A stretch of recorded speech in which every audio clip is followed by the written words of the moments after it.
I never thought silence could be this loud. The kind that hums between Christmas songs playing too softly on my speaker and the faint buzz of my phone lighting up on the counter. It's Christmas Eve. Again. Outside my apartment window, snowflakes drift under the glow of the city lights, soft, lazy, unbothered. The world looks peaceful, but inside, I'm a storm disguised as calm. I smooth the sleeve of my silk blouse, ivory, spotless, and stare at my reflection in the window. To anyone else, I look composed. A woman who has it all figured out. But that's the thing about reflections. They never show the cracks that hide underneath. My phone buzzes again. A name flashes across the screen, Mom. I don't pick up. I just stare. Because every Christmas since that night, her voice still carries his shadow. My father's. I take a sip of the latte that's gone cold hours ago. The bitterness tastes like memory. It's been 5 years since the dinner that tore everything apart. 5 years since my father told me, in front of everyone, that I was no longer his daughter. And yet here I am, older, sharper, and maybe a little colder, staring at that message. Come home, Maddie. Just for Christmas. For the first time in years. I don't swipe it away. I just whisper to myself, maybe it's time. Maybe it's time they see the woman they threw away. The thing about Christmas at my parents' house, it always looked perfect. White lights woven through the garland, the smell of cinnamon candles, the silverware polished like it belonged in a magazine. But that year, the year everything fell apart. Even the lights felt colder. I remember walking in, clutching the bottle of wine I'd saved up for. It was a small gesture, but I wanted to show them I was doing okay. Even though I wasn't. Dad barely looked up from carving the roast. Still chasing that art thing, he said, like it was a punchline. I laughed it off at first. It's not just art, Dad. It's design. I've got a few clients now. He smirked, slicing through the turkey. Clients don't pay rent, Madison. Real jobs do. Mom gave me that soft, warning look, the kind that begged, please don't start. But I was tired of shrinking myself just to keep dinner peaceful. So I said quietly, I don't want a life that makes me miserable just to make you proud. The room went still. The Christmas tree twinkled behind him, mocking me with its picture-perfect glow. Dad put down the knife, finally looking me dead in the eye. You think you're better than the people who raised you? His voice rose, sharp, final. If you walk out on this family's values, you walk out of this family. My throat tightened. That's not fair. Then go. He didn't yell. He didn't need to. The calm in his tone was worse. I don't have a daughter who disrespects her own blood. I remember Mom's tears. My brother's silence. The clatter of my chair scraping against the tile as I stood up, shaking. And then, Grandma Nora's voice. Soft, steady, like a thread of warmth through all that frost. She pressed something into my hand, her old gold bracelet, the one she'd worn every Christmas since I was little. Keep this, she whispered. One day, you'll understand that love doesn't require permission. I slipped it on and walked out into the snow. No coat, no plan, just a heart cracked wide open and a bracelet glinting under the streetlight. My only reminder that maybe, somewhere deep down, I still mattered. That was the night I stopped being his daughter and started becoming my own woman. Starting over felt like free falling in slow motion. No safety net. No warm voice waiting on the other end of a phone call. Just silence and rent that was due every first of the month. I rented a studio apartment barely big enough for a bed and a desk. The walls were thin, the heater made strange noises, and the only view I had was a flickering neon sign from the diner across the street. But it was mine. My own space. My own life. The first few months, I lived off instant noodles and cheap coffee. I freelanced as a junior designer for companies that paid more in promises than in checks.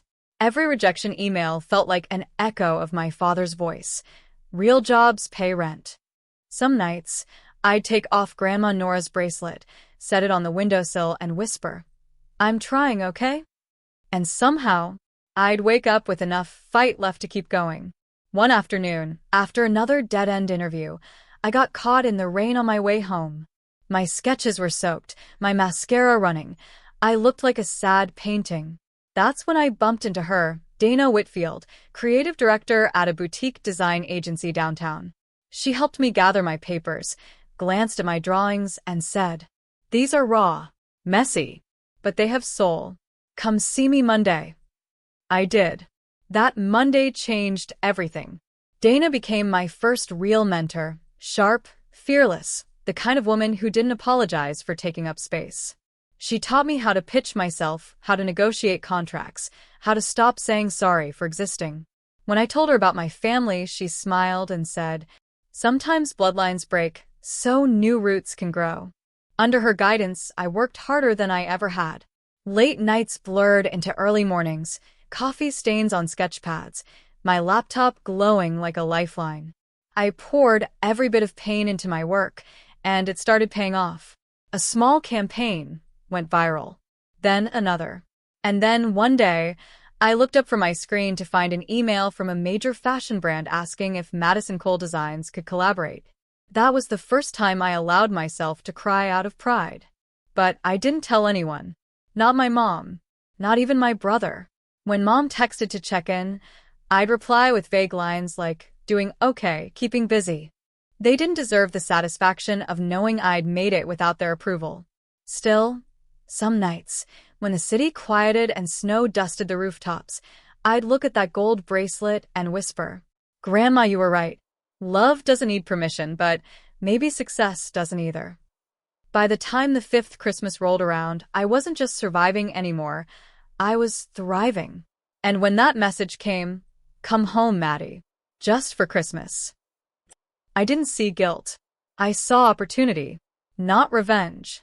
Just closure. I hadn't been back to that house in 5 years. Not since the night I walked out into the snow with nothing but a bracelet and a broken heart. Driving up the familiar street felt surreal. The same white porch lights, the same wreath on the door. Except the paint looked duller now, like time had drained the shine out of everything. I parked across the street, letting the car idle for a second. My reflection in the windshield looked foreign. Sleek black coat, red lipstick, quiet confidence in every breath. I wasn't that trembling girl anymore. When I finally rang the doorbell, Mom answered. Her eyes widened, like she was seeing a ghost. "Madison," she whispered, half smile, half tears. Behind her, I caught sight of the same dining table, the one where everything ended. My father sat at the head, gray streaking his hair, newspaper in hand. I stepped inside. The air smelled the same, pine candles and slow-cooked turkey, but the energy had shifted. This time, I carried the storm. Dad looked up. "You came." I nodded. "You invited me." Dinner was awkward. The kind where forks clink too loudly and words are chosen too carefully. My brother made small talk about his new job. Mom kept refilling my glass like hydration could fix history. Then came the inevitable. "So," Dad said, voice steady but sharp, "what are you doing these days?" "Still freelancing." That condescending smile. I remembered it too well. I took a slow sip of wine, met his gaze, and said evenly, "I run my own design agency, based in New York." He froze mid-bite. "Your own agency?" Madison Cole Designs. We recently handled the rebranding for Whitfield and Company, and last month we signed with a European luxury label." I said it softly, not to boast, just truth laid bare. The silence that followed was exquisite. Mom's fork slipped from her hand. My brother blinked. Dad's jaw flexed. "You're joking." "No," I smiled. "Dana Whitfield, she mentored me. I bought into the company 2 years ago. I'm majority shareholder now." I watched it hit him, disbelief, then pride trying to crawl in, then shame swallowing it whole. He cleared his throat. "You built all that? On your own?" "I built it after you told me I wasn't your daughter," I said gently. "Turns out, losing a family can be a great motivator." Mom covered her mouth, eyes glistening. "Maddie, we didn't know." "I didn't expect you to," I replied. "You were busy pretending I didn't exist." For a moment no one spoke. The clock ticked. Somewhere outside, Faint carolers sang Silent Night. I stood up, straightening my coat. Dad, I said, looking at him the way you look at someone you've finally stopped fearing, you disowned me because I didn't fit your version of success. But I made my own version, and it's everything you said I couldn't have. His lips parted, searching for words that didn't exist. Madison, don't. I cut in softly. Apologies don't rebuild bridges you chose to burn. I glanced at Mom, my voice gentler now. You can visit anytime. But I won't keep walking into rooms that make me small just to make everyone else comfortable. Then I smiled, calm, final. Merry Christmas. As I reached the door, I caught a glimpse of the old family photo still hanging by the stairs. The girl in that picture looked so desperate to belong. I wanted to tell her, you do belong. Just not there. Outside, the air was sharp and cold, but it tasted like freedom. I slipped Grandma Nora's bracelet back onto my wrist. It gleamed under the streetlight, golden, steady, alive. For the first time in years, I wasn't running from my past. I'd faced it, and it blinked first. I didn't drive straight home that night. Instead, I parked by the frozen lake just outside town, the same one Dad used to take us to when I was little. The moonlight shimmered across the ice, and for the first time in forever, I felt still. I wasn't angry anymore, just tired of carrying a story that no longer belonged to me. But the next morning, my phone buzzed again, Mom calling.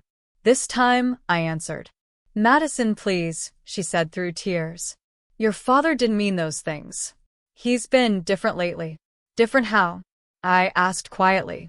A pause. Smaller. Quieter. Like he finally realized what he lost. Part of me wanted to hang up, to protect the peace I'd just found. But another part, the one Grandma Nora raised, whispered, you can forgive without surrendering. So, I agreed to meet them. One last conversation before heading back to New York. They were already waiting when I arrived at the cafe downtown. The same two people who once defined my worth now looked nervous, uncertain. Dad stood as I approached. Maddie, I owe you. I held up a hand gently. No speeches. Just honesty. He nodded, swallowing hard. I was wrong. About everything. I wanted to protect you from failure, but all I did was make you afraid to come home. For the first time, his voice cracked. It didn't make me pity him. It made me see him. Not as the giant who disowned me, but as a man who finally met his own flaws. I'm not here to punish you, I said softly. But if we're going to have any kind of relationship again, there have to be boundaries. Mom leaned forward. Anything. Just tell us. I looked between them. First, I said, you have to stop pretending love is control. I don't need approval to exist. I need respect. Dad nodded slowly, shame in his eyes. Second, I continued, no more rewriting the past. You don't get to erase what happened just because it's uncomfortable. We heal by remembering, not denying. Mom wiped her tears. And the third, I smiled faintly. Be proud of your children, even when they choose differently. You raised us to be strong, not obedient. Start living like you believe that. They both went silent. I could feel the weight of my words hanging between us, heavy, but cleansing. Finally, Dad whispered, we can try. Good, I said, because I'm not coming back to dinners filled with guilt. If you want me around, it has to be love without conditions. I stood to leave, wrapping my scarf around my neck. Mom reached for my hand. Thank you for giving us another chance. I squeezed her fingers gently. You don't get endless chances. You get this one. Don't waste it. As I stepped outside, snow began to fall, soft, steady, like the world was exhaling with me. I wasn't walking away in anger this time. I was walking toward peace, on my own terms. Back in New York, the city felt different. Not louder or brighter, just lighter. It's strange how peace doesn't always come with a celebration. Sometimes it just arrives quietly, settles on your shoulders, and stays. That night, I hosted my own Christmas dinner, something I'd never done before.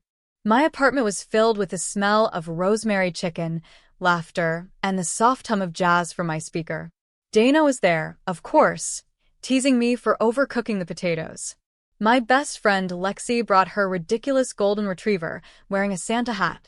Even my assistant, Janelle, who'd lost her parents young, came early just to help decorate. They weren't related to me by blood, but somehow they felt more like family than anyone I'd ever sat with at that old table. As we clinked glasses and the snow drifted outside the window, I felt something shift inside me. That ache that used to define every Christmas finally faded. After everyone left, I stood by the tree, the lights casting a golden glow across the room. On the coffee table lay the one thing I'd brought from my parents' house years ago, Grandma Nora's bracelet. I picked it up, feeling the cool metal against my skin, and fastened it around my wrist again. 5 years ago, it had been a promise. Tonight it was proof. I whispered into the stillness. You were right, Grandma. Love doesn't need permission, and neither does forgiveness. I walked to the window, watching the city breathe below me. My phone buzzed once, a simple text from Mom. Dinner was quiet without you. Thank you for meeting us. Merry Christmas, Maddie. We'll do better. I smiled, typing back. Merry Christmas. One day at a time.